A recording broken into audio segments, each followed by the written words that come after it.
Today I am chatting with Audrey Keillor. She's 19 and she was born with a childhood heart condition. I had a really good support system. My parents have never restricted me. They've always been like, you can do it. Like, obviously, they're still wary that I do have limitations, but they've always been so supportive. So for me, like, university has never been unreachable. But I think them instilling that into me, like, if I didn't have that support from them, I probably would think a lot differently. Audrey's going to chat with us about her experience of growing up with her condition, as well as transitioning into adult care, and what her life looks like now.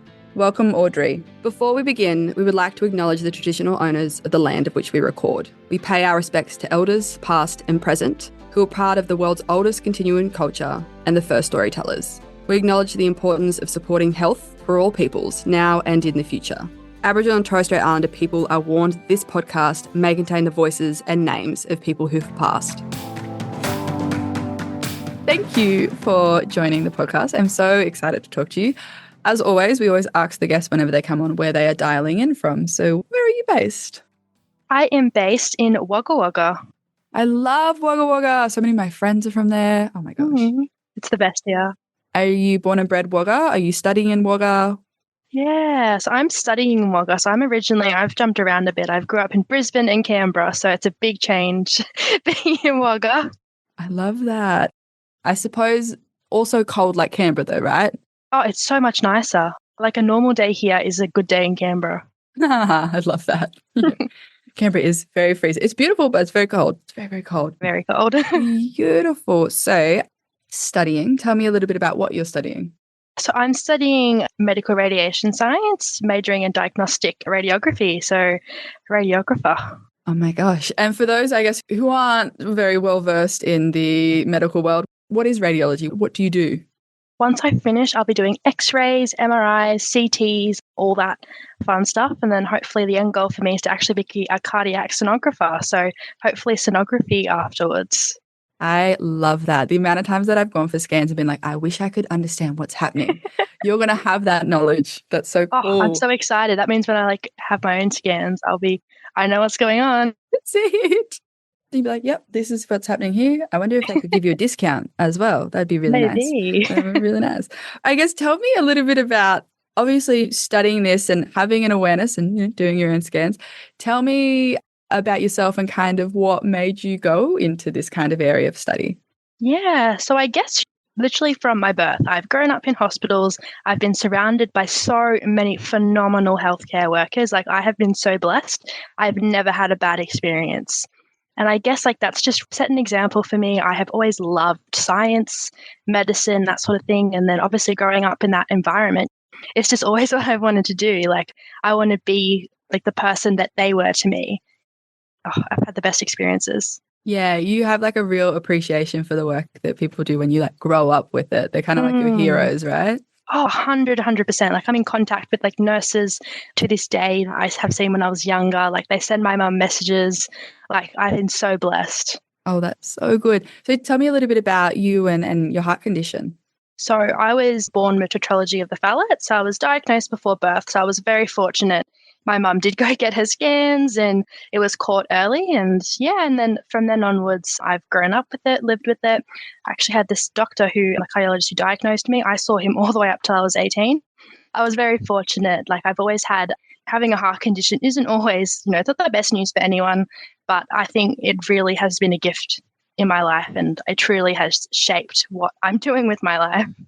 I love that. That's really, really nice. And in terms of, I suppose, tell me a little bit about, did you go on medicine? Have you had surgeries? What's the kind of health journey for you been like?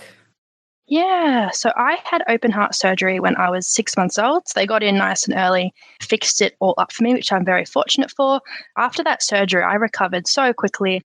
My cardiologist often called me a miracle baby because I was very abnormal in a good way. I grew up, I was very active. I didn't have any surgery till I was about 12 years old again. So I had fainting episodes when I was about 12 years old, and they were concerned about it being related to my heart condition.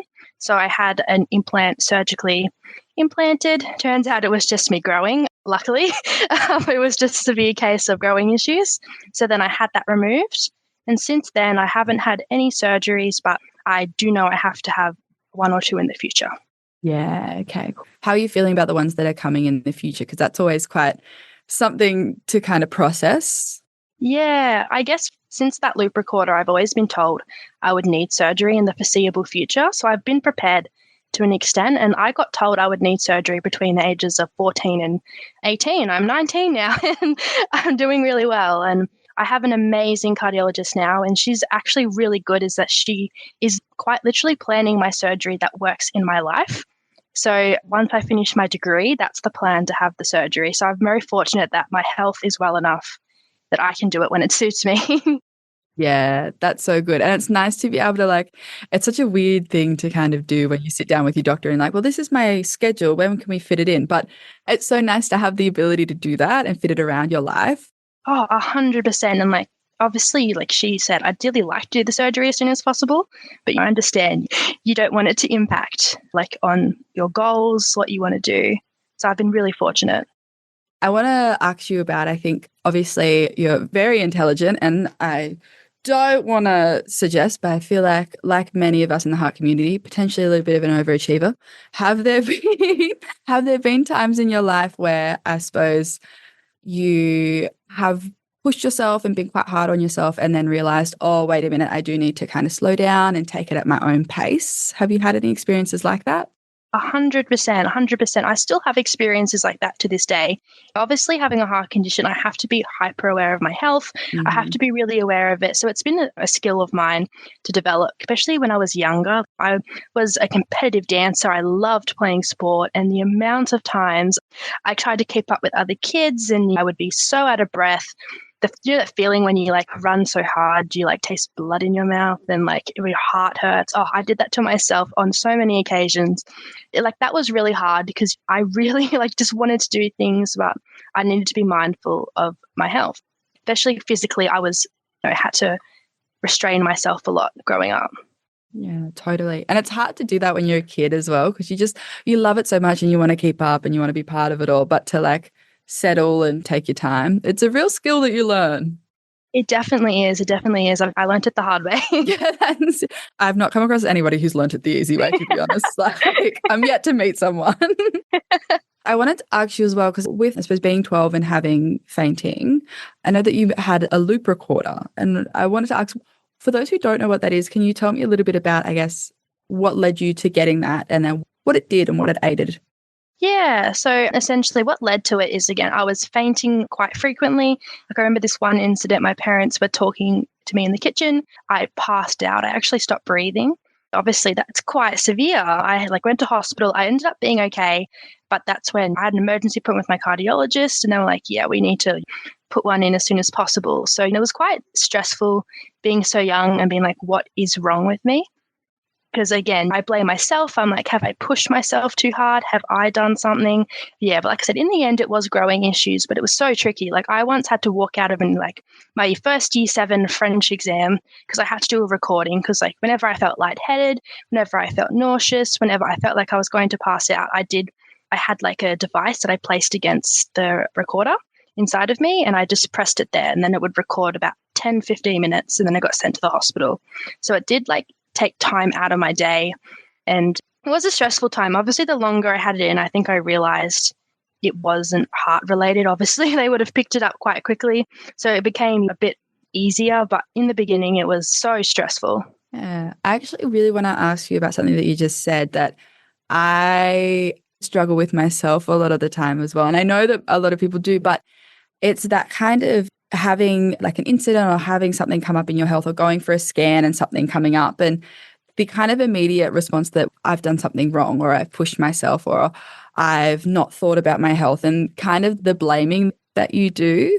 I suppose for you, going through that so young, that kind of oh, I've pushed myself and I've done the right thing. What were the ways that I suppose you moved through that and you felt a lot more empowered to be no, this isn't me, and I'm looking after myself and I'm doing the right thing and I don't have to put that on myself? Yeah, no, that was a really tricky time. And honestly, it wasn't until after I actually got the implant removed that I really accepted that it wasn't me. And obviously, I have always strived to take care of my health. I've been very aware of it. My parents were amazing and encouraging it. I was very fortunate. My parents always left the responsibility on me. They just encouraged. So I was exposed from a very young age. But I think for me, it just came with age that I realized you can't control your health. You can only do what you can, and that's all you can do, especially your heart. It's so unpredictable. There's so many factors that can cause all these conditions. And I guess it's just realizing the bigger picture that there's some things are just out of your control. Yeah, totally. And I think part of like coming to terms with the fact that you are not in control is building kind of a support network and asking for help for people around you. What's it been like for you in terms of building a support network that loves you and cares for you, but also understands your needs in a way that sometimes you need them to step in and just remind you? Yeah, no, it's something I'm still working on to this day. Obviously, having a heart condition, it is a fragile and it's a topic that sometimes you don't want to share with people. It's very personal, but I've definitely learned that people around you deserve to know, because I always think, what happens if something happens to me? Like, they also need to be prepared. That's like a big perspective that's really like helped me open up, because that would be so scary for them. They'd be like, what's going on with you? And there are so many health, like if something does happen to me, there are so many factors that medical people, doctors, paramedics need to be aware of. Like, I can't have CPR. Like, there are so many factors, and it's dangerous to me and dangerous to them. So that's like a big perspective, especially in adulthood. I don't want to go up to every person that I meet and be like, I have a heart condition. Yeah. But sometimes it is necessary. Yeah. People are so intrigued. Like, I think every person I've told, they're like, oh my God, like, you're so normal. Tell me about this. What is this? I've never met someone who's taken it badly or like held it against me. No, I think that's the thing. Like, if I had $1 for every time somebody was like, "Oh, you're so normal," and then I'm like, "You just wait, girl. I have so much. I have so much." That's it. I guess the other thing that there's kind of engaging with community who don't necessarily understand and having to kind of do that educating. But also there's the other side of that, which is connecting with like our own community and kind of realizing that we're all so different, but there is a lot of shared experience. And it's such a relief to kind of realize that there's other people who have the same feelings and processes and have gone through the same thing. What's your relationship with community? Did you go on camps as a kid? What has that process been like for you? Yeah, I have been so lucky. So I went on 2 HeartKids camps. I think my first one when I was 14 or 15, and then one when I was 17. Mm-hmm. Best experiences, honestly. Like, I still talk to those people to this day. Like, we are so close. I actually had a friend who went to surgery yesterday from one of these camps, and we have a group chat from, I think, 2020. And he's like, hey guys, I'm having surgery. You know, we're all offering our support. I'm close to him, but as someone who does went to visit him, like, it's just amazing. They understand you. They offer support. Like, it's just phenomenal having someone who understands every component of your health and what you've been through.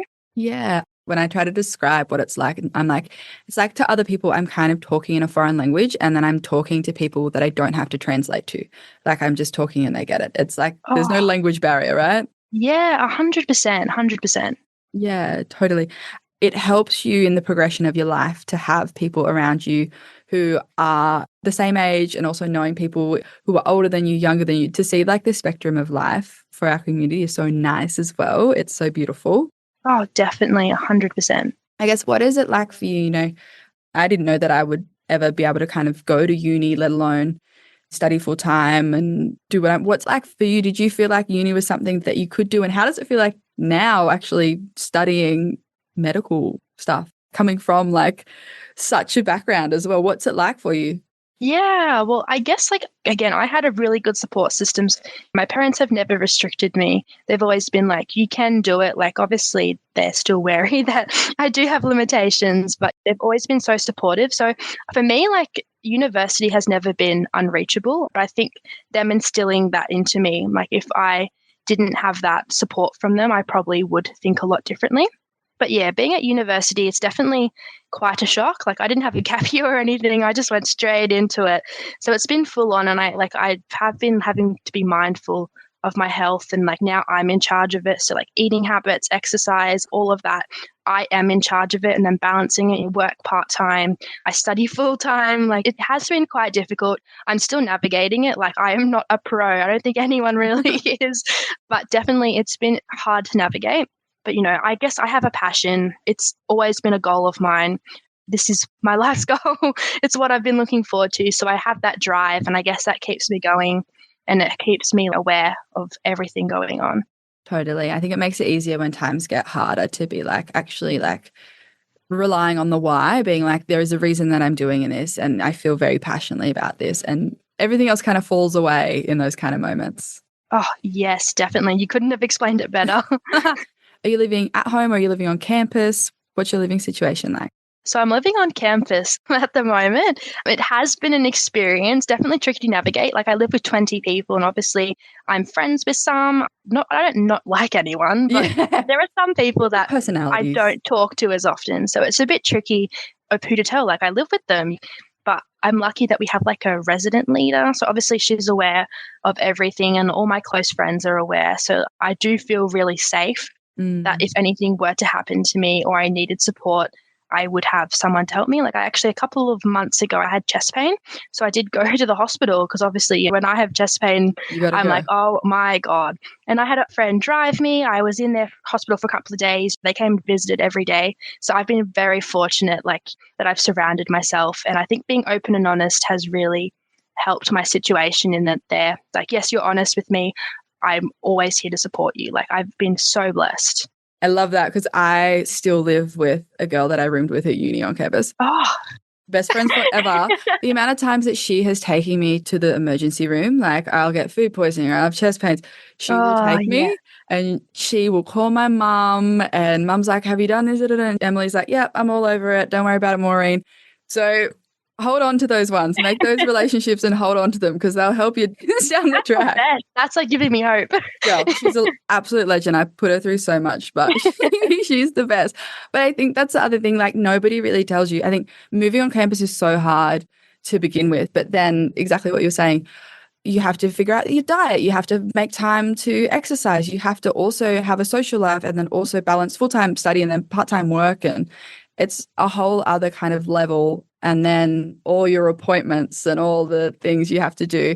What's it been like for you to transition into that? And have you, I suppose, you seem like a really independent person, so I feel like you totally would have thrived in it. But has it been, I suppose, a bit of a world shift? Yeah, look, I've actually really loved it. I do love my parents and nothing against them. They're amazing people, but I love being independent. Like I like having control over my life, what I do. And I think it's really inspired me. Like I think my health is probably like at a peak, honestly, because I am completely in charge. So I think the transition for me definitely was tough at first. I still get homesick. I love visiting, but I don't think I could ever go back now. That's it. It's like once you get a taste, you're like, this is my life and this is how I do it. And this is when I like to wake up and this is what I want for breakfast. And this is, you get your comforts. Totally. Oh, yes. Being 19, what was your like transition from cardiac into adult care? How did that go? It was a bit tricky. Like I found it quite tricky. Obviously, I saw the same cardiologist. Like he knew me before I was born and he held on to me for as long as he can. I held on to him for as long as he could. I trusted him with my life and I put so much trust in him, and having to put that trust into someone else, like it's a really big thing. And obviously, like I've only seen my adult cardiologist once at this stage. Obviously, I'm beginning to trust her, but the trust isn't there yet. And it's just quite scary in this situation. But I really think she's a phenomenal doctor. She's very open and transparent with me, which is amazing. And she takes the time, like she explains everything to me again. She really, truly takes the time. And I think even though the trust takes time, it always does, I feel quite comfortable. I'm comfortable in my health. I'm comfortable in the future of my health, which I think has been a blessing. That's really good. I think you're totally right though. Like sometimes it is kind of a world shift when a doctor kind of leaves your team and you have to find someone else, and it's really hard. You kind of like scout them out for a little bit, and I don't know about you, but I Google searched all of mine when I was like, maybe I'll... Yes, I did that. Yeah. I check them out. I have a little look. I see what they've been doing.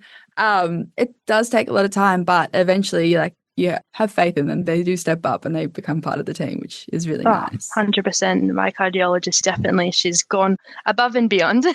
Good. I'm really, really glad. I was going to ask you as well, like in terms of like treatment, so you're in Wagga. Are you traveling to somewhere for your appointments or they're in Wagga? What does that look like for you to get to your appointments? Yeah, so I don't think there actually is even a cardiologist potentially in Wagga. But I travel actually to Queensland. So obviously I could see someone in Sydney, but I guess I saw my congenital pediatric doctor was in Queensland. He was like, look, I know a couple of cardiologists. I trust them. I think they're really good at what they do. So I kind of went off someone I trusted and like who he trusted. So that's kind of why I've been sticking, and I have a family up there. I grew up there when I was quite young. It is just convenient. Obviously, now that I'm on my own, like I've never been to a cardiologist appointment since I moved out. So that is going to be an experience on its own, having to get there, organizing everything. I think that'll be tough. And I think they still have my mum's phone number on file. So have to get that changed. So I think this next appointment, I think, will be a really eye-opening experience for me. Yeah. And I think it's totally one of those things, right, where the first is always so scary, but once you do it once, it's like, oh, I know how to do this. I know where to go. I know what to do. And it's that independence challenge of like, I've not done this before. I'm going to do it and then I'm going to have it all done and sorted. Oh, yes. I'm nervous, but I'm excited to be independent. I don't need someone to hold my hand when I get my MRI anymore. That's it. And I think on what you were saying, like I saw my cardiologist today, which is so weird. Oh, what a coincidence. Of all days. Love him. Angel, the best. He was very much talking about that kind of referral process where he was like, you do live a little bit far away from the hospital that I'm working at. We could give you specialists that are closer to you, but it's in my interest to give you the ones that I know and I trust. And I was like, yeah, 100%. I back you. And whoever you recommend, I will go to because I've known you for so long. I trust you. And I think that's a really beautiful kind of bond to have with someone, right? Oh, 100%. And it's also like, I guess not being in the medical community, like you have a lot of restrictions in what you truly know about specialists. Like obviously doctors are all phenomenal, but some, are better at understanding your needs, or like especially having someone that knows your needs and can then recommend someone who will also understand your needs. I think that's so important. That's the thing. I think that's what I said to him. I was like, look, I'd rather be another boring case for someone who's had years of experience with people like me than a novelty for someone who hasn't. Oh, 100%. That is very true. That's it. Beautiful. I think looking at your journey and kind of where you are now, and particularly where you want to go, I think when it kind of comes to those moments where you're like, oh, I'm a little bit overwhelmed, like things are a little bit difficult, what is the kind of like the image or what's the thing that does kind of push you? I love helping people. Like I'm a really big people person. And I guess whenever I am overwhelmed, I'm going through a tough time. Like at the moment in my life, one of the main things that overwhelms me is my study. Like it literally consumes my life. I guess I just always think of what I can do, what I will do. Like I really think the dream, the goal for me is like my biggest motivator in everything I do. Like it's my passion. It's like what I've always wanted to do. I'm super keen. It keeps me going every day, gets me through the assessment tasks. And I think that's the biggest thing. Yeah, I think that's the thing. Like when I think about like people who kind of come back to parts of themselves that they've had early in life, I just think that's like the biggest act of love, to know something and to love it so much that you dedicate yourself to it. So kudos to you. That's amazing. Yeah, I'm so excited. Yeah. I suppose like in the trajectory, what's the like cardiac sonographer? Yeah. Nice. In hospital? I would do anything. Like I would work anywhere, literally. Even research. That would be so cool. Like the heart is so unknown, especially with like congenital heart defects. Like there's so much going on at the moment. Like my cardiologist, she actually like when I told her like I was starting uni and this is what I was doing, she told me about a project she's involved in. And like I was like, oh my God, I would love to do something like that in my life. Girl, I always volunteer as like, for lack of a better word, guinea pig, but like involved in the research process. And I wish I did medical science because I'm like, this is so cool. And you guys understand everything. And I love this. And there's just so much that we don't know. And to think that like you get to be part of the next generation of kids knowing themselves a little bit better is just so nice. I know, like even when you think about it, like the surgeries or treatments we had when we were younger, they're evolved now. Like I actually met a kid the other day who has my condition and they had their surgery done through their groin. And I'm like, I had open heart surgery. I have like a 30-centimeter scar down my chest. I was like, oh my God, why couldn't I have been born like That's it. then? That's 100%. I'm like, oh, I've got a scar on my back from there. Like, oh, we don't do those kind of ones anymore. And I'm like, that's crazy to me. Like, I know. it's beautiful the way that it evolves. Oh, it's amazing. Like even the surgery I have to have now, one of the reasons why my cardiologist is waiting off is she's like, yeah, in a couple of years it's being researched, but we can do it loophole. And I'm like, let's wait. I don't want another 30 centimeter scar. Nice. We love a loophole. We love that. I think it's a really beautiful thing as well, like talking about, it's something that I kind of have noticed in our community a lot is when we talk about the progression of medical science, people who are like our age are looking at the younger ones, or people who are older than us looking at us. There's never any kind of sense of jealousy or annoyance or any kind of bitterness about it. It's always love, and it's always like, that's so good. Yes. It's such a beautiful thing that we are just so happy for people to have things better than we did. Oh, 100%. It's just like, obviously, we're healthy, we're living our best lives, but obviously medicine evolves and people are living better than us, and it's such an amazing thing. It's phenomenal. I love medicine.